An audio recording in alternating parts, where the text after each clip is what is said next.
because when I first started making money and it was, my salary or my earnings were published all over the place. I mean, the first year I was like, really? Did I make that much money? Oh my God. It was very difficult for me to figure out where my boundaries were because I'd grown up poor and didn't have anything. So it's easy when you don't have anything and people ask you for money. And they say, I need $500. You say, I don't have it because I'm just trying to get my rent paid.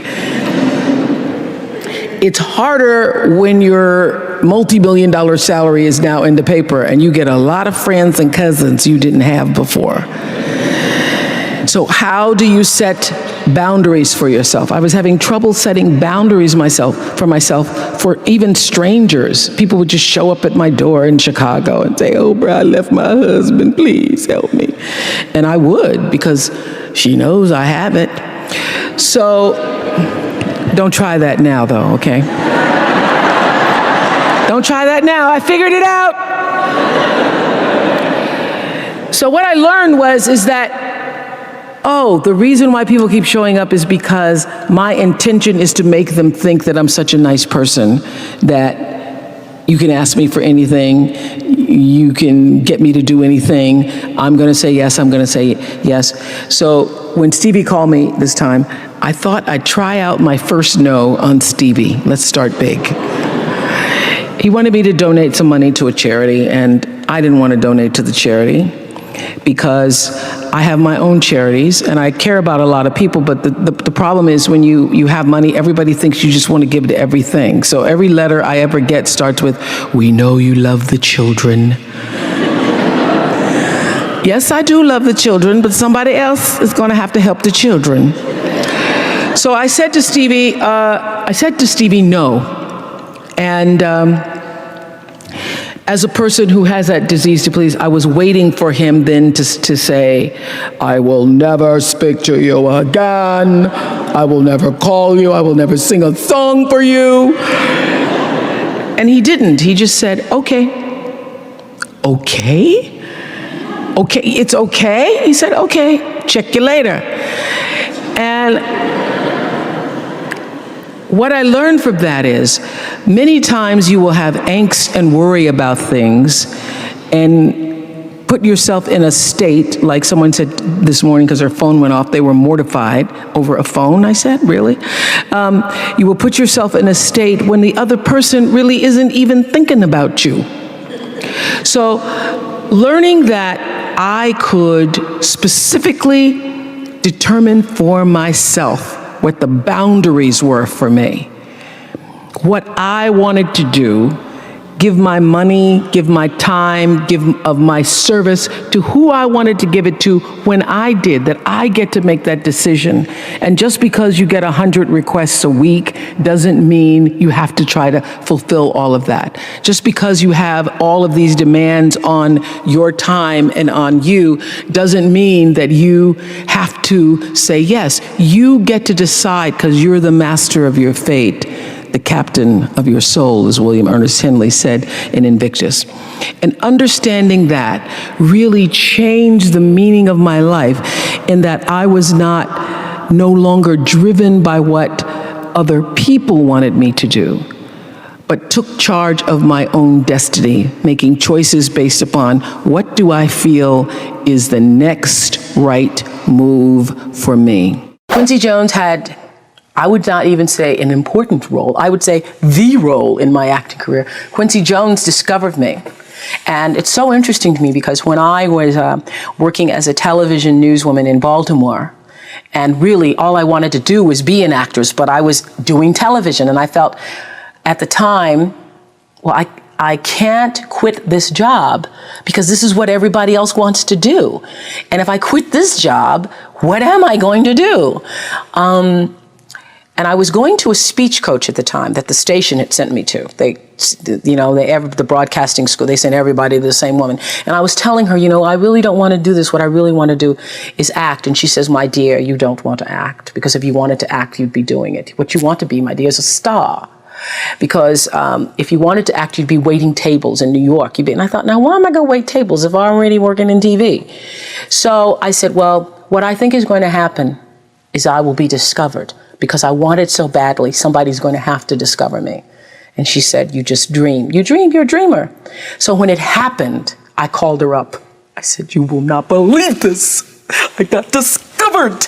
And it really was a discovery. It's like one of those Lana Turner stories, only it wasn't a drugstore. He was in his hotel room, saw me on TV. It was unbelievable. So the interesting thing about that is that I truly believe that thoughts are the greatest vehicle to change power and success in the world. Everything begins with thoughts. I mean, the chairs that we're sitting in, the room that we're in, all started because somebody thought it. So I thought up The Color Purple for myself. I know this is going to sound strange to you. I read the book. I got so many copies of that book. I passed the book around to everybody I knew. If I was on the bus, I'd pass it out to people. And when I heard that there was going to be a movie, I started talking it up for myself. I didn't know Quincy Jones or Steven Spielberg or how on earth I would get in this movie. I'd never acted in my life, but I felt it so intensely that I had to be a part of that movie. I really do believe I created it for myself. I wanted it more than anything in the world and would have done anything to do it. Anything to do it. Turn your wounds into wisdom. You will be wounded many times in your life. You'll make mistakes.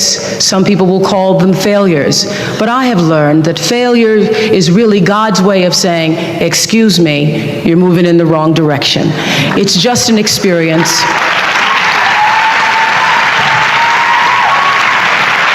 Just an experience.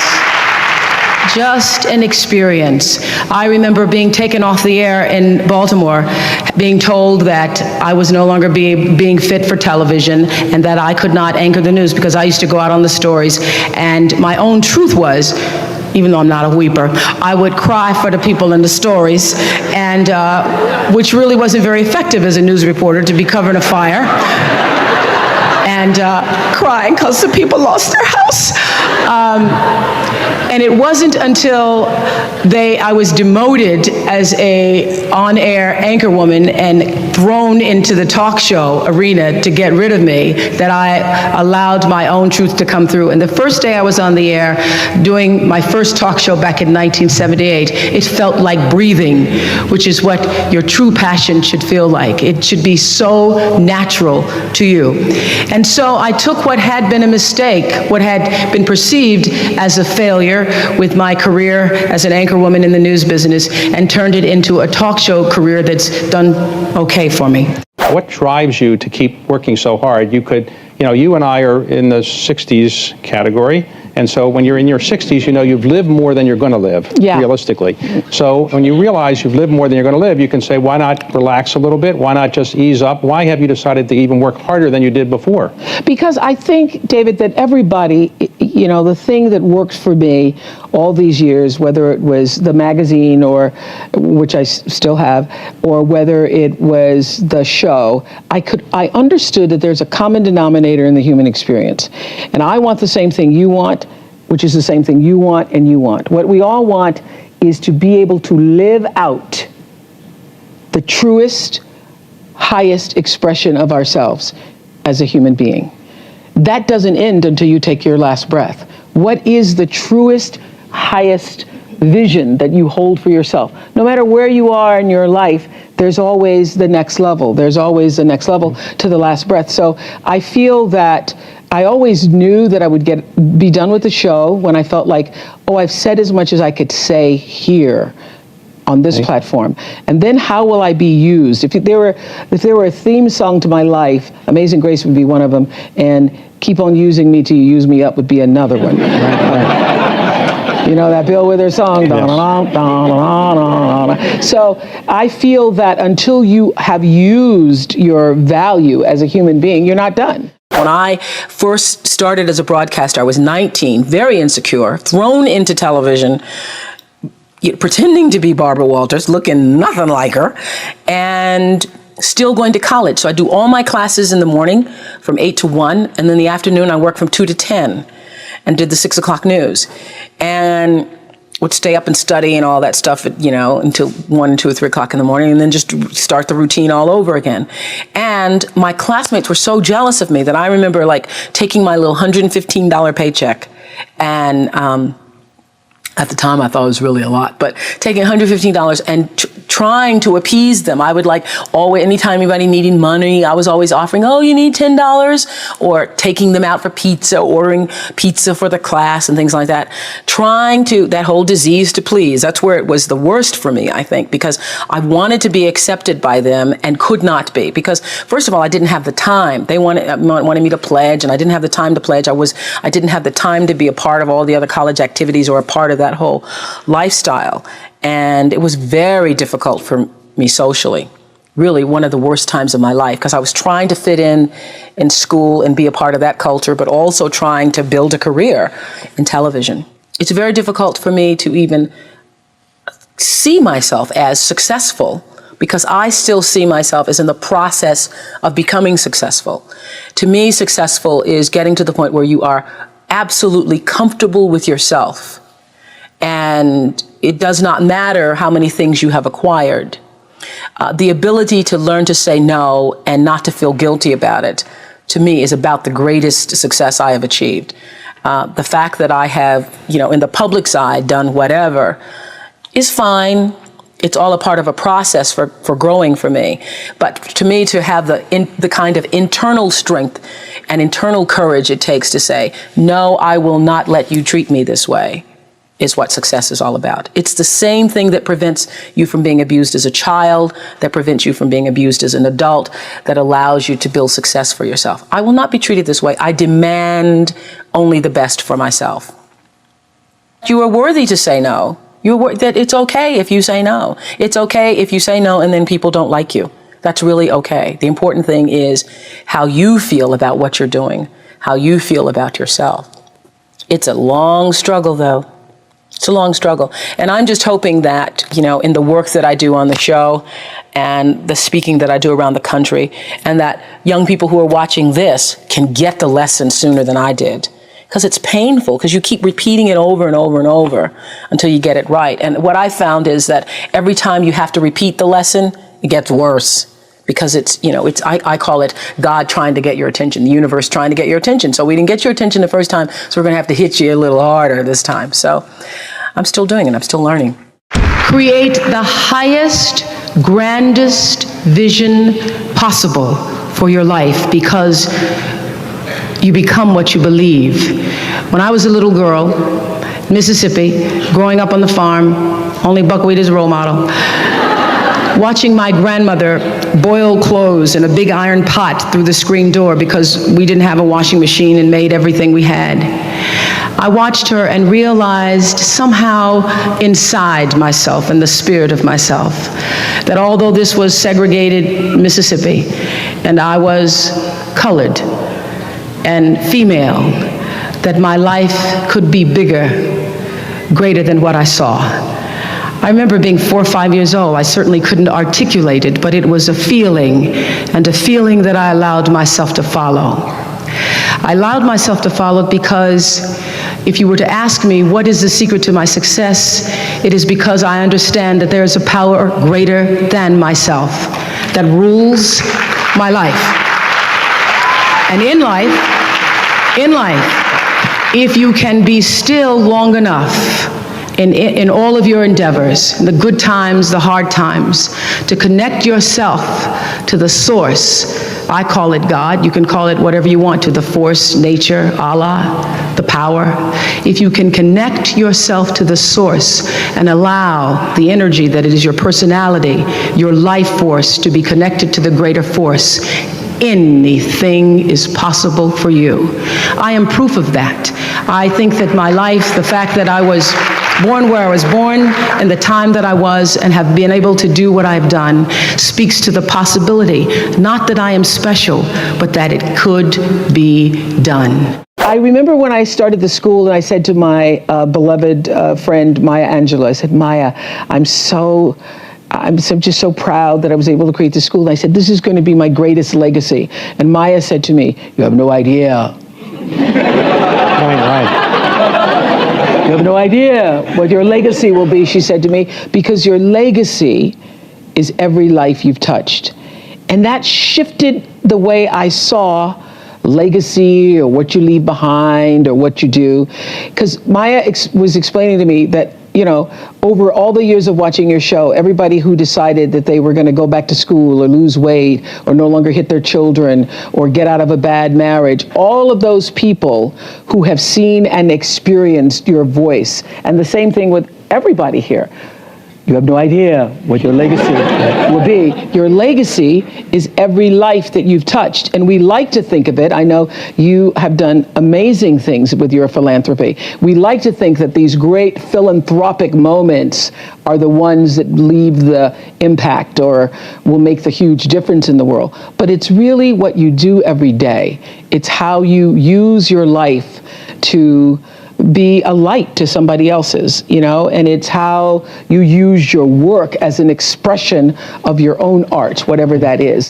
My intention in creating Masterclass came from the understanding that everybody's story is the same, all stories are connected. And there is nothing that anyone who's living on earth has ever felt or known or experienced on a soul level that hasn't been felt or known or experienced by someone else.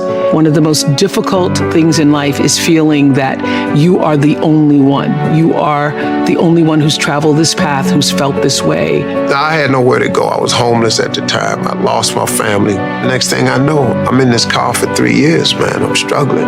Who's experienced such devastation or joy or triumph or victory. So for me, I define a master as someone who has fully stepped in and owned the full progress and trajectory of their life. Persistence pays off. That's lesson one. But hearing stories told from the mouths of people who know how to live, how to course correct, how to keep going, how to never quit, how to rejoice in the good times and have faith in the bad, those people are masters. Anyone who can do that is a master. And their ability to share their stories only helps the trajectory of others who listen. What I learned going to a beauty salon and asking them after the news director had told me that my hair was too thick and my eyes were too far apart and I needed a makeover. And sitting in a beauty salon, in a French beauty salon, allowing them to put a French perm on my black hair and having the perm burn through my cerebral cortex and not being the woman that I am now, so not having the courage to say, this is burning me. And coming out a week later bald and having to go on the air. You learn a lot about yourself when you're black and a woman and bald and trying to be an anchor woman. You learn you're not Diana Ross and that you're not Barbara Walters trying to be. I was at the time. I had a lot of lessons. I remember going on the air many times and not reading my copy ahead of time. And I was on the air one night and ran across the word B-A-R-B-A-D-O-S. That may be Barbados to you, but it was Barbados to me that night. And telling the story as an anchor woman about a vote in Absentia, California. I thought it was located near San Francisco. And one of the worst, this is when I broke out of my Barbara shell, because I'm sitting there crossing my legs, trying to talk like Barbara, be like Barbara. And I was reading a story about someone with a blaze attitude, which if I had gone to Wellesley, I would have known it was blasé. And I started to laugh at myself on the air and broke through my Barbara shell and had decided on that day that laughing was okay, even though Barbara hadn't at that time.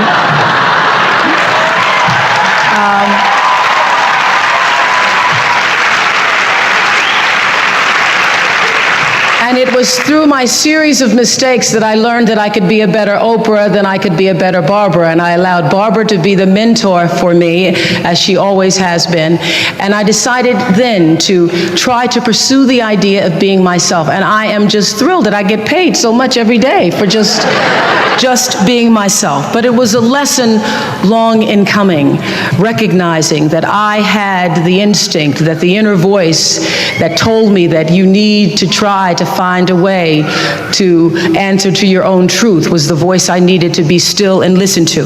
Get this, is just remember this, because this will happen many times in your life. When people show you who they are, believe them the first time, not the 29th time.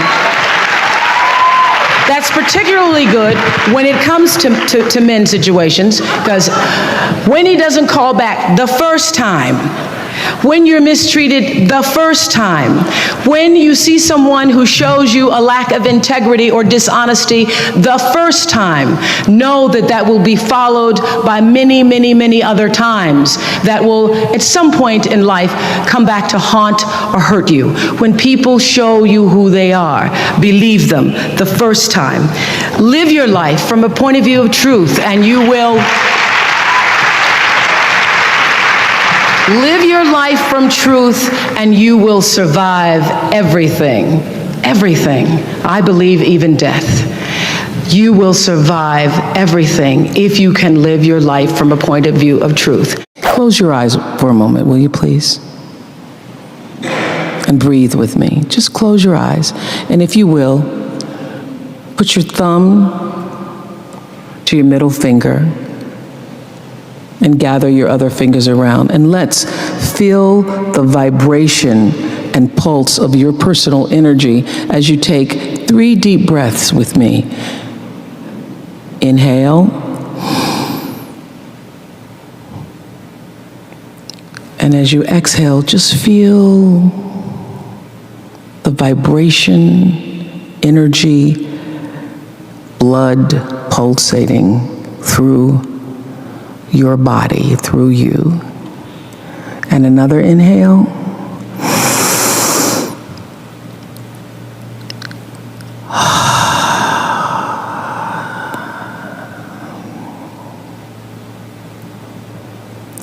And another inhale.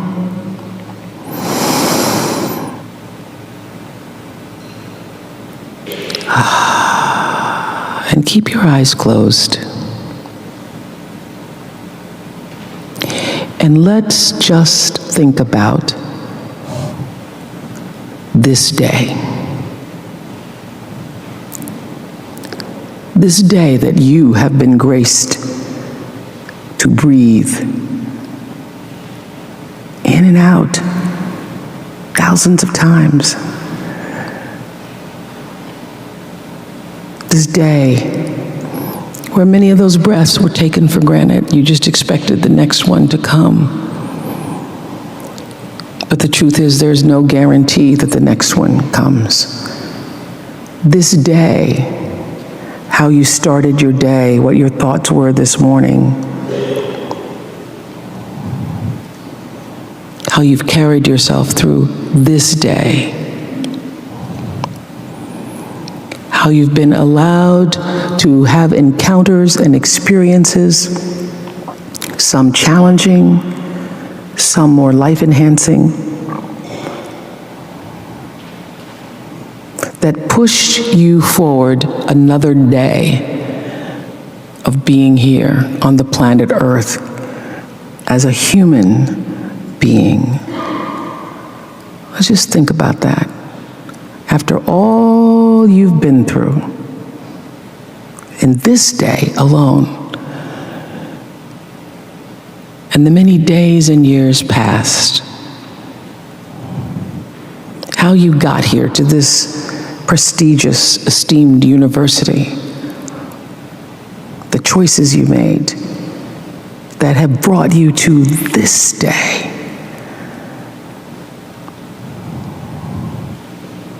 Open your heart and quietly to yourself say the only prayer that's ever needed. Thank you. Thank you. Thank you. You're still here. And you get another chance this day to do better and be better. Another chance to become more of who you were created and what you were created to fulfill. Thank you. Thank you guys so much for watching. I made this video because Charlene Benton asked me to. If there's someone you'd like me to profile in a future top 10, please check out the link down in the description below and you can cast your vote on who we should do next. I also want to give a quick shout out to Megan Lofton. Megan, thank you so much for picking up a copy of my book, Your One Word, and doing the review and posting it on your YouTube channel as well. I really appreciate the support, and I'm so glad you enjoyed the book. Thank you guys again for watching. I believe in you. I hope you continue to believe in yourself and whatever your one word is. Much love. I'll see you soon.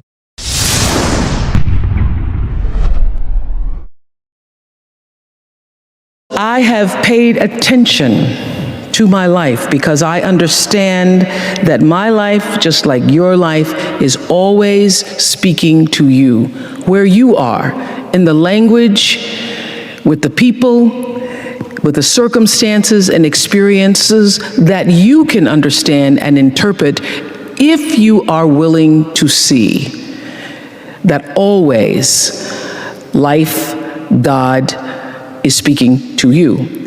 Now, it took me a while to actually really get this and to understand it, but once I did, I started paying attention to everything. And one of the reasons why I can now accept the fact that I can offer my gatherings of information and wisdom and call myself a spiritual teacher is that every single person who ever came on my show, and I hear there's like 37,000 guests I've talked to, a lot of them came from dysfunction and a lot of them wouldn't appear to be teachers, but every one of them had something to say that was meaningful and valuable and that I could use to grow myself into the best of myself, which is what all of our jobs are. Your number one job is to become more of yourself and to grow yourself into the best of yourself. How do you stay fresh, and how have you, what can you attribute staying in the biz for so long? I think every year you're trying to reinvent yourself and you stay in touch with what other people are doing, thinking, feeling. I have always felt that my instinct and ability to connect with the audience was what carried us. Every day after the show, now I do something called After the Show, which airs on Oxygen. I have spent for the past 16 years a half an hour, just talking to people. So my audience comes from a cross-section around the country, so I stay connected to what real people are thinking and doing and want and so forth. As I've grown older, I've learned to appreciate living in the moment, and I ask that you do too. I'm asking this graduating class, those of you here, I've asked all of my viewers in America and across the world to do this one thing. Keep a grateful journal. Every night, list 5 things that happened this day, in days to come, that you are grateful for.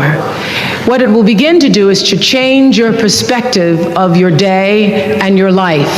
I believe that if you can learn to focus on what you have, you will always see that the universe is abundant and you will have more. If you concentrate and focus in your life on what you don't have, you will never have enough. Be grateful. Keep a journal. You all are all over my journal tonight.